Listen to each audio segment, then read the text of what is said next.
So welcome, let's begin with a set of next 20 questions here. So the first question here talks about the history of science is the real history of mankind. Now this is an epigram. So let's first understand what an epigram means. So epigram is expression of an idea in a clever way. Now here it says that science cannot be separated from mankind and mankind cannot be separated from science, as simple as that. And the last line is really important because it emphasizes that if this is inevitable, is this the inevitable result of the progress of science or the fault lies somewhere else? So when it is talking about the horrors of war and the abstract outlook, it's talking about whether it is only because of the progress of science or there are some other reasons for which are responsible for the same. So which of the following emphatically conveys the idea? Without science, mankind could not have continued to exist till today. Now, this is a perfectly correct statement. It is the science that will ultimately determine the destiny. That is not correct because the last sentence actually is a contradictory to what is given here. So, one only would be the right answer here. Next question, based on the passage, which of the following assumptions have been made? So the horrors of the modern life are inevitable result of the progress of science. We cannot say inevitable result because it could be because the fault lies somewhere else. So again, one cannot be the correct answer. The second says the aspect of truth is likely to be overlooked is that the science is what mankind has made it. That is what is correct, and that is the striking epigram that we are focusing here. So 2 is the correct option here. Looking on to the next paragraph. Now this paragraph actually talks about people moving from one land to another, and when they move from one place to another, what is parochial, that means what is local, and what is universal in choice, they understand the delicate values between the delicate balance between the values that could be justice, love, honor in one land which is differently handled in another land, and the art of learning the common fundamental values when they travel. So 23 asks about when we meet other people while we travel, we learn to differentiate between the local values and the universal values, which is mentioned here. It is parochial or universal, right? The next question is, with reference to the above passage, which of the following assumptions have been made? The first says travel leads to an understanding of human beings. That's correct. Travel helps those who wish to learn fundamental common values. That's again given in the passage that we have marked. People with long experience in travel can resolve differences among people. So it does not talk about actually resolving the differences among people. So 1 and 2 are the correct options here. Now, the question says, let x be a 2-digit number and y be another 2-digit number which are formed by interchanging. So, x would be 10a plus b and y would be 10b plus a because we have interchanged the digit. And if x plus y is the greatest 2-digit number, so what is the greatest 2-digit number? 99. So, I can say 10a plus b plus 10b plus a is equal to 99. So 11a plus b is equal to 99. So a plus b is what? 9. Now, what could be the number of possible values? X would be, so we have to make it 9, right? So a plus b is 9. So the values could be 1, 8, 2, 7, 3, 6, 5, 4, 4, 5, 3, 2 and 2. 3, 2 and 2, 7, right? So 1, 2, 3, 4, 5, 6, 7 and then 1 and 8. So these could be the possible values of x and y. So for x, what could be the possible values? 1, 2, 3, 4, 5, 6. So 1, 2, 3, 4, 5, 6, 7, 8. So there can be 8 possible values which can go here, right? So a plus b, if it is 9, what could be the possible values of x that could be formed? I can have these numbers in the units and the tens places. So my possible numbers could be 8 here.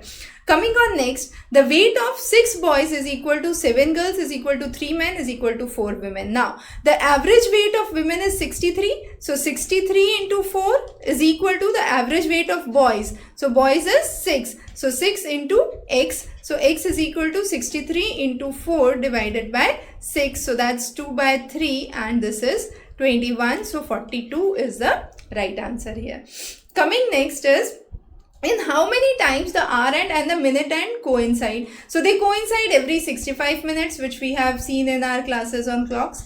Now, 12 o'clock is the time when they would coincide. So before 12 o'clock, 65 minutes, I subtract, I add 65 minutes. Now between 10 to 2 on the same day, read this carefully. So it could be how many times? 3 times possibly. Now, the calendar year 2025 would be same as. Now here you need to know the leap year. What is the leap year? 2024 was the leap year. So if it is the leap year plus 1, then it is repeated after 6 years. If it is plus 2 or plus 3 on the leap year, it is repeated after 11 years. And if it is the leap year itself, it is repeated after 28 years. As simple as that. So here it is leap year plus 1. So 2025 is leap year plus 1. So I add 6 to it. So that becomes 2031. So the calendar year here would be 2031, which would be same as 2025. The next question is, there are some distinct integers which are given. Now what you need to understand here is a simple logic: odd plus even. So I say 5 plus 2 would give me odd. Okay, odd minus even would give me what? It would give me odd always, and odd minus odd would give me even always, right? So here P minus R is what? P minus R, odd minus even is odd. I take a square of odd, it would be odd. I multiply with Q, it would remain odd. And then I multiply with S, which is even. So it would become even. So this is correct. So Q minus S. Q minus S. So odd minus even is odd, right? So this odd multiplied by odd square is again odd. Then multiplied by S, which is even, would be even. So that's correct. Now Q plus R. So Q plus R, odd plus even is what? Odd. Square of odd is odd. Now P plus S. P plus S is what? P is odd, R is even. So it would be odd. Odd multiplied by odd is odd. So all three of them would be the correct option. Now here, understand this question carefully. Here we have the angle between the minute hand and the hour hand when the clock shows 4:25. So if I draw a clock, if this is 12, this is 4 and this is 25. This is 6 and this is 5. So 4:25 would be somewhere here, but the main clue that you need to understand here is when it is 4:25, it would be 4 would be a little ahead of exactly 4. Because it is 25, it is not 4 o'clock exactly, right? So where would be the position of the minute hand first? Okay, so minute hand is on 5. So I say 360, which is the total angle, divided by 60 into 25 would be the degree for the minute hand. So this becomes 150 degree. Now for 4, if it was on 4, for an hour end, this is the minute end. So 360 divided by 12, since it's an hour end, multiplied by how much? Multiplied by 4. Okay, so that gives me how much? That gives me 120. So 120 would be the degree when it is on 4, but it is a little ahead of 4 because it is 425. So how do we calculate how much ahead it is? So for an hour end, it would be half degrees in 1 hour. So when it is half degree in 1 hour, okay, I multiply it with 25 minutes. So it would be 12.5. Okay, now 120 plus 12.5 is 132.5 degrees. Now what is the difference, the angle difference between the hour hand and the minute hand? It would be 150 minus 132.5 degrees. So that is 17.5 degrees is the right answer. This passage talks about the cities of New York, London and Paris, which are the most iconic, and it says that their designs have been built by professors and students in the universities in the West, okay, which actually trained the professionals for planning, and indigenous planners actually spun through this idea. And the thing that it clearly mentions is planning in India and its education differ from the West. It is not said it is good or bad, it simply says it has differed. Now the question says, what can be the most logical inference that can be drawn? So the most logical inference that can be drawn is that the curriculum for the urban planning should have diverse and interdisciplinary approach. Why we are taking this choice as an option? Because it only focuses on curriculum. It does not talk about bureaucracy, so this cannot be the option. It does not talk about local affairs and insufficient funds, so cannot be the option. It does not talk about population density and poverty, so this cannot be the option. The next is, based on the above passage, which of the following assumption has been made? India needs a new generation of professionals with knowledge relevant to urban practice. That's correct. Indian universities have no capacity or potential to impart the training. Now, it does not say that Indian university does not have the capability or the potential. It simply says that the planning and education is different. It does not say that there is no potential or no capacity. So one only would be the correct answer for this question. Coming on next. Now this question says that on internet some voices are louder and those are being heard more, and there is a difference between the voices in the digital space. Some of the voices outshine. So that is, the focus of the social media is restricted to promoting the content that generates more user engagement. It does not take into account whether the content is inflammatory or not. Now based on this, what is the central idea? The central idea is social media is not responsible for the moral institutions, but it actually is built by companies to make profit. That is correct. It is, ensures instant access to information is not mentioned. It is created to strengthen democracy. It is nowhere clear here. And it is inevitable for a well-informed social life is nothing which is related to the passage. The next, so only option can be B here. The next is the passage, based on the above passage, which of the following assumptions can be made?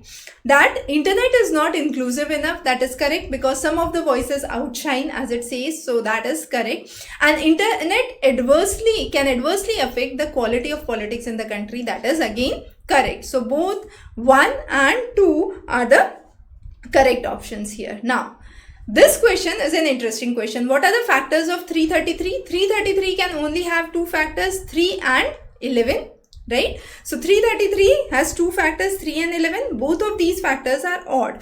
Now, any power to it would remain odd, and when I am adding any odd number to any other number, it would remain odd. So it cannot have an even factor, so 2 cannot be the option. So the only option that remains here is choice B, right? So it is a simple question. You don't have to solve a lot. Think before working on it. Now this question, what percentage of water must be mixed with honey so as to gain 20% by selling the mixture at a cost price of honey? So let's say my initial quantity is 100. Now this is the cost price that I want to have, and I want to sell it at the cost price, but what percentage must be mixed so as to gain 20%? So initially it was 100. Now my final becomes 120. So how much I am increasing is 20 liters in order to make the exact by selling it at the cost price, right? So how much would be the percentage? The percentage would be 20% here.